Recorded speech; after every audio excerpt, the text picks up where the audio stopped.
इस वक्त आप आराम से बैठकर इस वीडियो को देख रहे हैं, मगर मैं आपको कहूँ, आज जिस जगह पर आप अभी बैठे हो वो जमीन आज से करोड़ों साल पहले 8,500 डिग्री के तापमान से उबल रही थी, या जिस जगह पर आप बैठे हैं वो जगह लाखों सालों तक बर्फ से ढकी हुई थी। ये दोनों बातें सच हैं। इस 15 मिनट की वीडियो के अंदर आप पृथ्वी के 450 करोड़ साल के सफर को देखने वाले हैं। जिस जगह आज हमारा सौरमंडल है वहाँ विभिन्न प्रकार की गैस और धूल के बादल हुआ करते थे। वैज्ञानिकों के मुताबिक इन धूल के बादलों से दूर एक तारा हुआ करता था। वक्त के साथ साथ उस तारे की ऊर्जा कम होने लगी, जिसके कारण उसके अंदर एक विशाल विस्फोट हुआ। विस्फोट की वजह से अंतरिक्ष की ये धूल एक दूसरे से दबने लगी। इस दौरान बादलों में स्थित धूल के कण दबाव और गर्मी के कारण बड़े उल्कापिंड और पत्थरों में परिवर्तित हो चुके थे, और इसी दबाव की वजह से इन बादलों में स्थित रेडियो एक्टिव पदार्थ ने ग्रेविटी का निर्माण किया। इस ग्रेविटी के कारण बीच में हाइड्रोजन और हीलियम इकट्ठा होने लगे। बीच के इस भयंकर दबाव के कारण एक विशाल विस्फोट हुआ, और इसी विस्फोट के कारण हमारे सूरज का जन्म हुआ। अंतरिक्ष में फैले एस्टेरॉयड यानी क्षुद्र ग्रहों में भारी वजन की वजह से सूरज के करीब आकर सूरज की परिक्रमा करने लगे। धीरे धीरे इन्हीं एस्टेरॉयड में भारी टकराव हुआ, जिसके फलस्वरूप मरकरी, विनस, अर्थ और मार्स जैसे ग्रहों का निर्माण हुआ। वैज्ञानिकों के मुताबिक उस वक्त पृथ्वी और मार्स यानी मंगल ग्रह के बीच थिया नामक ग्रह सूरज की प्रतिमा किया करता था। पृथ्वी पर ग्रेविटी होने की वजह से सूरज की प्रतिमा करने वाले एस्टेरॉयड अब पृथ्वी की प्रतिमा करने लगे, और धीरे धीरे करोड़ों सालों तक ये पृथ्वी पर गिरते रहे। और ऐसी ही घटना हमारे पड़ोसी ग्रह थिया पर भी हो रही थी, जिसके कारण थिया पृथ्वी के और करीब आने लगा और आकर पृथ्वी से टकराया। इस भयंकर टकराव की वजह से पृथ्वी के हिस्से कणों के रूप में अंतरिक्ष में फैल गए और एक रिंग्स की तरह पृथ्वी की परिक्रमा करने लगे। इन्हीं परिक्रमा करते हुए कणों में टकराव होने लगा, जिसके कारण हमारे चांद का निर्माण हुआ। उस वक्त पृथ्वी पर सिर्फ एक ही समुद्र हुआ करता था, और वो था 1900 डिग्री सेल्सियस की तापमान पर उबलते हुए लावे का। उबल रही थी वो सारी चीजें जिसे आज आप अलग अलग नाम से जानते हैं। वक्त के साथ साथ पृथ्वी धीरे धीरे ठंडी हो रही थी, जिसके कारण पृथ्वी के भारी तत्व जैसे धातु और रेडियो एक्टिव पदार्थ पृथ्वी के केंद्र में जाकर इकट्ठा हो गए, और हल्के पदार्थ पृथ्वी की सतह पर आ गए। लाखों सालों तक पृथ्वी पर उल्कापिंडों की बरसात हुई, और इन गिरते हुए उल्कापिंडों में जमा था नमक, मिनरल्स और पानी। करोड़ों सालों तक इन उल्कापिंडों की बरसात होती रही, और धीरे धीरे पृथ्वी की ऊपरी सतह पानी से ढकने लगी।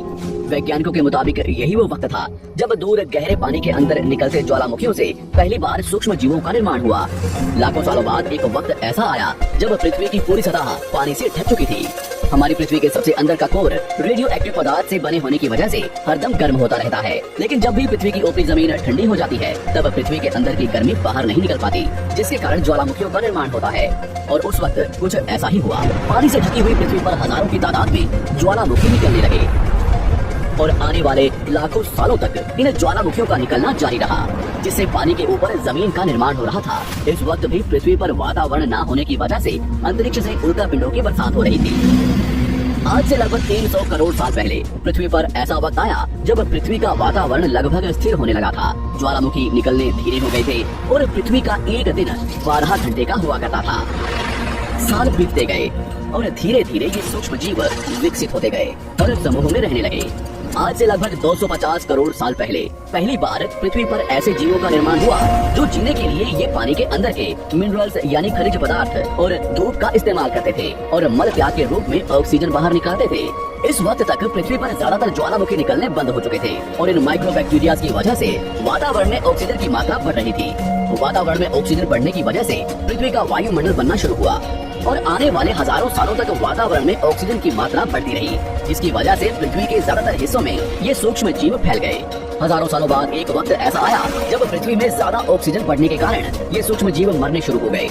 उस वक्त तक पृथ्वी का वातावरण ठंडा होने के साथ साथ ऑक्सीजन से भी भर चुका था, जिसके कारण जमीन और वातावरण में स्थित आयरन यानी लोहे के मिनरल्स पानी में स्थित ऑक्सीजन से रिएक्ट होने लगे। और एक वक्त ऐसा आया जब पृथ्वी की जमीन आज के मार्स के जैसे लाल हो चुकी थी। वक्त बीतने के साथ साथ धरती की टेक्टोनिक प्लेट्स में दरार होने लगी, जिसके कारण पृथ्वी के अंदर का लावा जमीन की तरह कई लाखों सालों तक खुला उबलता रहा। और यही वो कारण था जिसके कारण पृथ्वी के वातावरण में कार्बन डाइऑक्साइड की मात्रा बहुत बढ़ गई, और पृथ्वी पर एसिड की वर्षा शुरू हो गई। एसिड रेन की वजह से पृथ्वी का तापमान घटने लगा, और तापमान इतना घटा कि पृथ्वी के ऊपर स्थित पानी बर्फ में परिवर्तित होने लगा। पृथ्वी पर पहली बार भयंकर आइस एज आया। इस वक्त पूरी पृथ्वी सफेद बर्फ से ढक चुकी थी। आमतौर पर जब धरती पर सूरज की किरणें गिरती हैं, तब जमीन और किरणों को सोख लेती है, मगर क्योंकि पूरी पृथ्वी बर्फ से ढक चुकी थी और क्योंकि बर्फ सफेद और चमकीली होती है, जिसके कारण सूरज की किरणें धरती पर गिरने के बाद वापस चली जाती थी। इसी कारण से पृथ्वी कई लाखों सालों तक बर्फ से ढकी रही, मगर फिर से पृथ्वी के अंदर स्थित गर्मी ज्वालामुखी के रूप में निकलना शुरू हो गई और इन ज्वालामुखियों से निकलने वाली गर्मी ने बर्फ को पिघलाना शुरू कर दिया। इसी बीच पृथ्वी की गहराई में बचे कुछ सूक्ष्म जीव धीरे धीरे बदल रहे थे और अब वो ऑक्सीजन को अपने शरीर को बड़ा और जटिल बनाने के लिए इस्तेमाल करने लगे थे। इस बीच पानी में अलग से भी छोटे समुद्री पौधे निकलने शुरू हो चुके थे। बाहर जैसे जैसे ज्वालामुखी निकल रहे थे वैसे वैसे वातावरण कार्बन डाइऑक्साइड की वजह से गर्म हो रहा था। वक्त के साथ साथ बर्फ तो पिघलने लगी, मगर धरती पर फिर से एसिड की वर्षा शुरू हो गई, जिसके कारण फिर पृथ्वी ठंडी होने लगी और फिर पृथ्वी की ज्यादातर सतह बर्फ से ढक गई। ऐसा बार बार कई हजारों सालों तक होता रहा और इसी कारण से अब समुद्री जीव धीरे धीरे वातावरण के हिसाब से विकसित हो रहे थे। इस बीच कई सारे जीव और समुद्री जंगल विलुप्त हो गए, मगर जो बच गए वो धीरे धीरे पृथ्वी के बदलते तापमान के हिसाब से ढलते गए और अब हजारों सालों बाद समुद्री पेड़ बर्फ की वजह से पूरी तरह से मरते या सूखते नहीं थे। अब सूक्ष्म जीव समुद्री जीव बन चुके थे। जब फिर से ज्वालामुखियों ने पृथ्वी की बर्फ को पिघलाना शुरू किया तब ये समुद्री पेड़ जल्दी विकसित होकर फैल गए।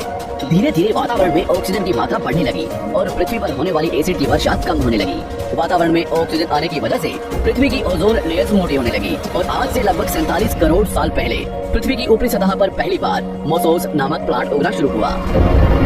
वक्त के साथ साथ जमीन पर अलग अलग प्रकार के पौधे और पेड़ उगना शुरू हुए। एक वक्त ऐसा आया जब जमीन के पेड़ों की लंबाई लगभग 80 से 100 फीट जितनी या आज की 5 से 6 मंजिला बिल्डिंग जितनी ऊंची हो चुकी थी। ये वो वक्त था जब समुद्री जानवर समुद्र से बाहर निकल रहे थे और जमीनी जानवरों में परिवर्तित हो रहे थे। धरती की ज्यादातर जमीन एक जगह इकट्ठी हो चुकी थी, जिसे आज हम पैंजिया महाद्वीप के नाम से जानते हैं। पृथ्वी का वातावरण और तापमान लगभग स्थिर हो चुका था और अब करीब 21 से 23 घंटे का दिन हुआ करता था। अब समुद्री जीव पानी से बाहर रहने लगे थे और वातावरण के हिसाब से उनके शरीर का रंग रूप बदल रहा था। धीरे धीरे ये जमीनी जानवर डायनासोर्स में परिवर्तित हो गए। जिन डायनासोर्स ने पेड़ पौधे खाने शुरू कर दिए उनका शरीर लंबा और विशाल रूप से विकसित होने लगा। कुछ डायनासोर्स शिकार किया करते थे, जिसके कारण वे छोटे और तेज होते चले गए।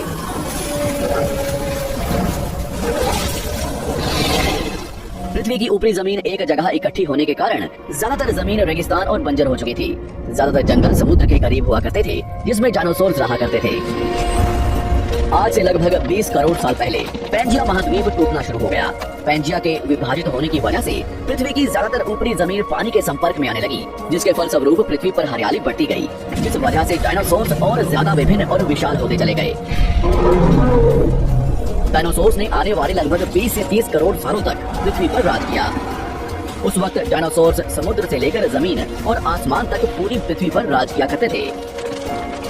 इस दौरान अफ्रीका से टूटा भारत सीधे आकर आज के तिब्बत से टकराया और इस टकराव की वजह से हिमालय का निर्माण हुआ। आज से लगभग 6.5 करोड़ साल पहले पृथ्वी की तरफ आज के माउंट एवरेस्ट से भी बड़ा लगभग 4.5 लाख करोड़ किलो जितना वजनीय उल्का पिंड लगभग 80,000 किलोमीटर प्रति घंटे की स्पीड से पृथ्वी की तरफ आ रहा था। पृथ्वी की सतह को छूते ही उसमें भयंकर आग लगी और वो जलते हुए सीधा पृथ्वी से टकराया। इस टकराव से निकलने वाली ऊर्जा आज के 10 करोड़ परमाणु बम एक साथ फटने के बराबर थी। जहाँ ये उल्का पिंड गिरा वहाँ के जानवर और पेड़ तुरंत भाप बनकर जल गए। गिरते ही पृथ्वी पर पूरी तरह धूल फैलने लगी, समुद्र में भयंकर बाढ़ आने लगी। भूकंप और आग ने पृथ्वी को जलाना शुरू कर दिया। कुछ ही घंटों में पूरी पृथ्वी के वातावरण में हानिकारक गैस और धूल की वजह से पृथ्वी नर्क हो चुकी थी।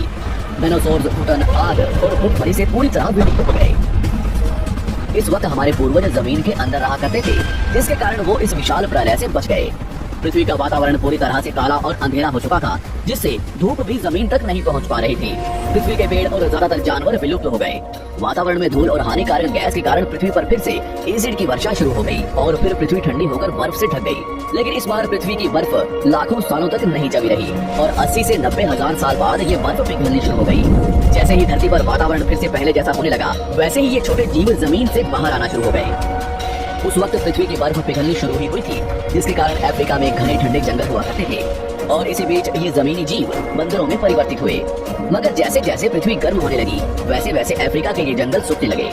जंगल की चीजें खाने वाले बंदरों को खाने की कमी होने लगी। खाने की तलाश में इन बंदरों ने अपने पैरों पर चलना शुरू कर दिया, जिससे उन्हें दूसरे जानवरों के शिकार करने में मदद मिलती थी। धीरे धीरे बंदर एप्स यानी वानर में परिवर्तित हुए।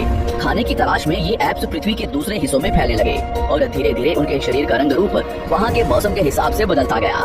वक्त के साथ साथ हम आदिवासी बने। हमने हथियारों से लेकर आग का आविष्कार किया। हम धीरे धीरे इंसान के रूप में विकसित हुए।